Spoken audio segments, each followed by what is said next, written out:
it going, guys? So we are here at Blackstone Owl. We just finished our League Cup for today, and I have with me Jackie Mock. And what did you play today? I played Grandbull, best deck. Best deck format?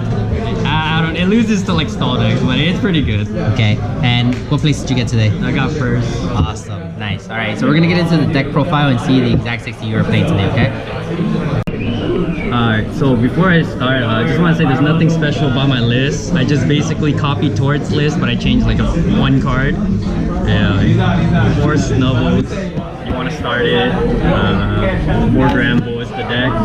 And it's pretty much like, that's your attacker right there. Yeah. You only attack with him. I think I attacked with this once, but it's not relevant. But for the most part, yeah, you play 4 Snubble, 4 Grandbull, and then 1 Ditto.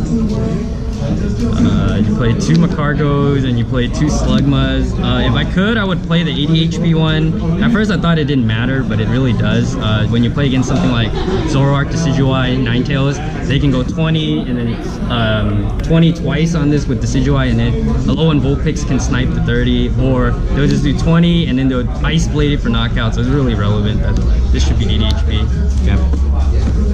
3 Orangaroos. I don't like the Zipstrika because I think it's like awkward. You can argue that like Zipstrika plays around Muck or something, but for the most part, it's like if they have Muck, then you just try to kill it with Guzma. If not, I don't know, you take the L. Because I'd rather have consistency in my Orangaroos. Bit randomness. Yeah. Also, when you draw 4 cards, it's like really awkward. You have to like change your deck to playing Zipstrika. Like instead of playing this, you would probably play like the Flint, the Fire Flint. Yeah. Right. So that's all the Pokemon. All the 1-up trainers, 1 Switch, 1 Fuel Blower, 1 Dumbbell, and 1 Palpad. Those are all the 1-ups. They're alright.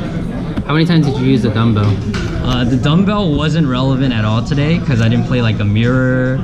Actually it was relevant once in my top 8 match. He couldn't knock my Grandbull out because I had a dumbbell. So you had to 2-shot it? Yeah, they had to 2-shot it, but it didn't really. I still lost that game because I was like a little behind. Nice. And you play 2 Pokénavs and then 2 treasures just to discard, empty out your hand. You play 3 bands to hit 190, and then you play 3 stretchers. That's really it. I got nothing to say.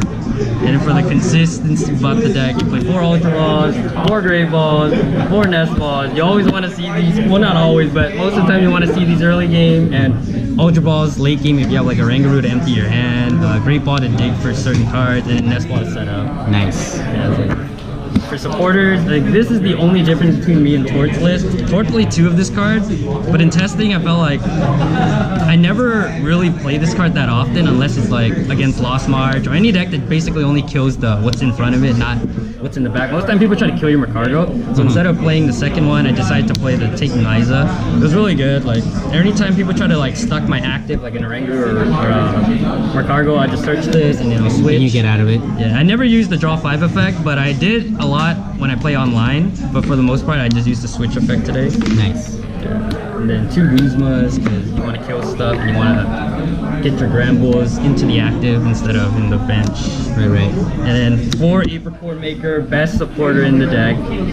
No draw supporter, I guess, except Tate and Liza, but I don't even count it as a draw supporter. We're not playing any draw supporter in this deck.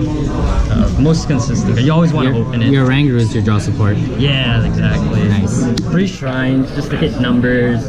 Like against Ninetales, you have this and Fan, and that's 200. Against Lycanroc, same thing.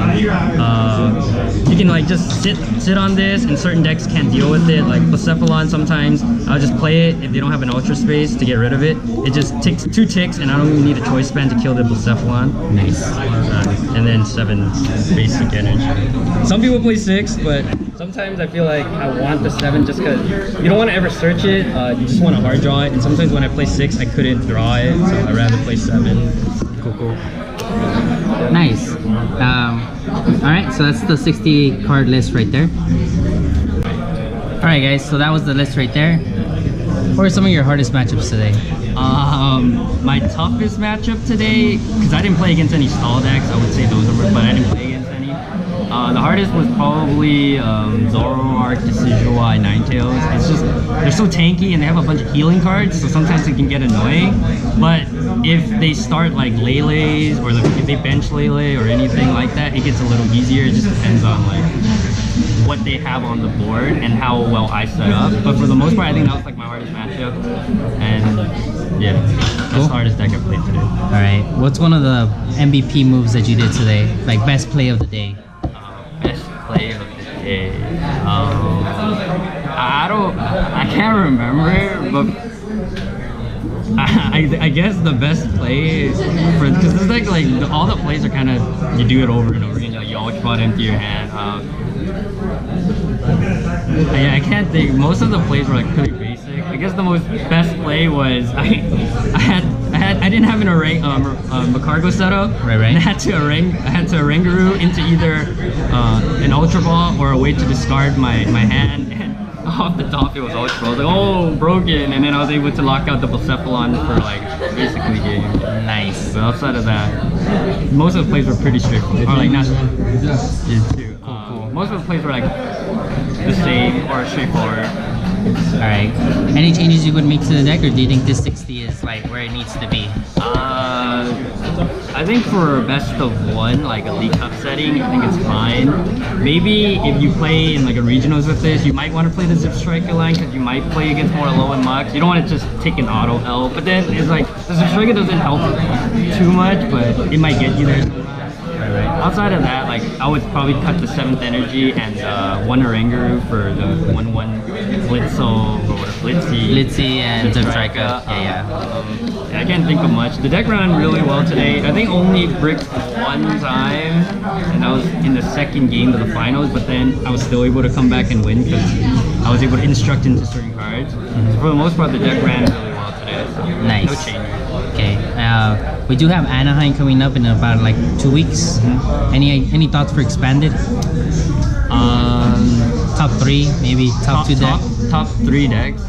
That are on your mind right now. Oh, in my mind, Archie's Blastoise is like really bro. I think that deck is like really good. Jump a Garb with Bayonet or maybe without Bayonet, with Bayonet. I don't know, whichever you like. I think that decks are pretty good. But then that deck auto loses to the Zoroark control deck, so yeah, that's kind of tough. I hate the Zoroark control deck, so I'm not gonna call it top 3. And I think this is like a sleeper. I don't even know if it's good, but I think in theory, Lost March is really good with level ball. Yeah, there's a lot of chatter of Lost March, but we gotta find someone that'll make a good build. Yeah. So for the most part, yeah, I think Blastoise, Archie's Blastoise, Drampa, and Zoroark Controller Trev, like those decks are pretty good. I don't know, because I haven't tested any of the new cards with expanded. I'm not too sure what the new cards do. What the meta would, how the meta would adapt to it, right? Yeah, cool. All right, Jackie, pleasure to have you on the channel. Thank you for the deck profile. Guys, that's gonna wrap it up for this one. Thank you guys for watching. Don't forget to like and subscribe if you haven't already. Make sure to share the video. But anybody that wants to see what got first place at the Baldwin Park League Cup at Blackstone Owl. Guys, with that said, thank you guys for watching, and I'll see you guys next time. Thanks for having me.